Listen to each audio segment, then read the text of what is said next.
Recall from our previous video on hypothesis testing that the null hypothesis can either be true or it could be false. Remember also that the null hypothesis is that which we believe to be correct. But we'll conduct a hypothesis test to see whether it is prudent to continue to believe the null hypothesis. Just like in the previous hypothesis testing video, we have two possible outcomes regarding the hypothesis test. We could reject the null hypothesis, or we could not reject the null hypothesis. If we were to not reject a null hypothesis that is in fact true, this would be a favorable result. If we were to reject a null hypothesis that is in fact false, this would also be a favorable result. If, on the other hand, we were to reject a null hypothesis that is in fact true, we would have committed a type 1 error.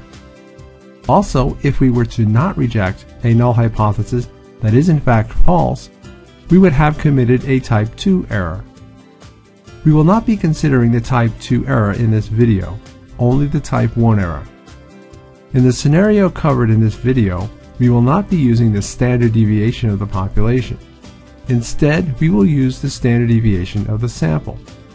This means we will be referring to the student's t-distribution instead of the standard normal distribution. In our example, we will presume that we have a population with a mean of 35. This will be our null hypothesis, that the mean of the population is equal to 35. To test this hypothesis, we now take a sample of size 20, which makes the degrees of freedom equal to 19, which is always one less than the sample size. From the 20 samples, we determine the mean of the sample to be equal to 32.85, and the standard deviation of the sample to be equal to 6.5. Because the mean of our sample is less than the population mean of 35, we will state the alternate hypothesis as the population mean being less than 35. We need now to set the level of significance. As stated earlier, to not reject a null hypothesis that is true is good, and to reject a null hypothesis that is false is also a good thing. What we want to do is to not make the type 1 error of rejecting a true null hypothesis. Recall from a previous video that the level of significance is the highest probability of making a type 1 error we are willing to accept. So naturally we choose a low number. This will affect the probability of making a type 2 error, but we will not cover this in this video. For this example, we will choose a level of significance of 0.05 or 5%.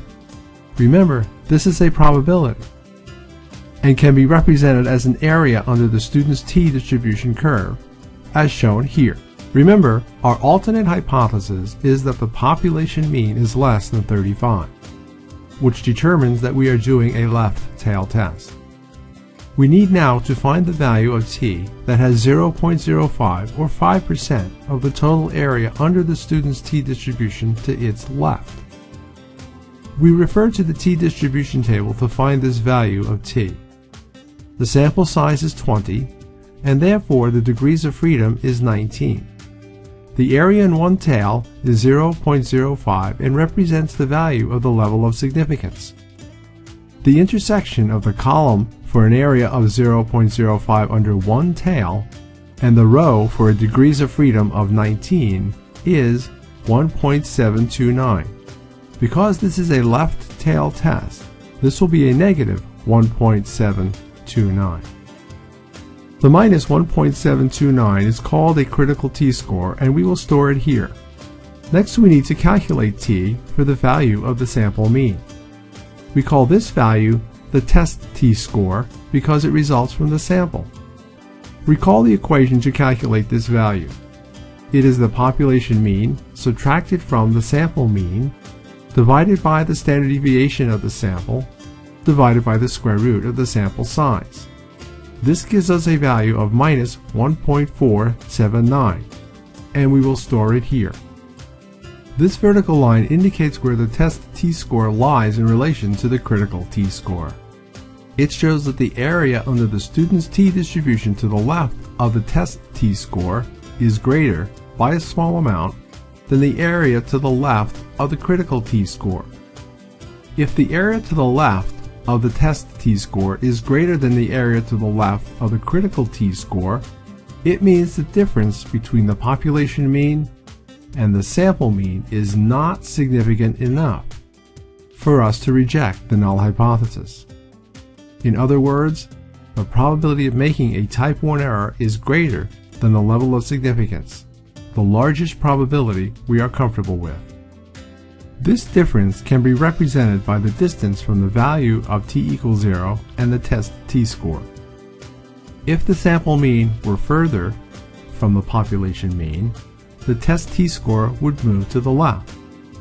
When the test t-score is to the left of the critical t-score, the probability of making a type 1 error is now less than the level of significance, and we would reject the null hypothesis. The difference between the population mean and the sample mean is now significant enough for us to be comfortable in rejecting the null hypothesis. If we were to think of the area in the tail of the student's t-distribution to the left of the critical t-score as our comfort zone, and if the test t-score is in the comfort zone, we are comfortable in rejecting the null hypothesis. When the test t-score is outside the area in the tail, we are not comfortable in rejecting the null hypothesis. Let's move back to the original value of the sample mean. Recall the equation we used to calculate the test t-score, and note that the standard deviation of the sample is in the denominator of the calculation. This would imply that if the standard deviation of the sample were to decrease, the magnitude of the test t-score would increase, making the sample more significant, and moving the test t-score to the left into the comfort zone, where we are comfortable in rejecting the null hypothesis. Let's move the sample standard deviation back to the original value of 6.5. Our equation also shows that the standard deviation of the sample is divided by the square root of the sample size. This would imply that as the sample size increases, the magnitude of the test t-score will correspondingly increase, making the sample once again more significant, and moves the test t-score into the comfort zone, where we are comfortable in rejecting the null hypothesis. Conversely, if the sample size were smaller, the test t-score moves to the right, well outside the comfort zone, where we are not comfortable and will not reject the null hypothesis. In conclusion, the sample mean, the standard deviation of the sample, and the size of the sample are all factors in determining the significance of the sample. As the test t-score moves towards 0, it is an indication that the sample is losing significance. The lower the significance of the sample, the more likely the population mean is what we originally thought. In the next video, we will do a right tail test, where the comfort zone is in the right tail.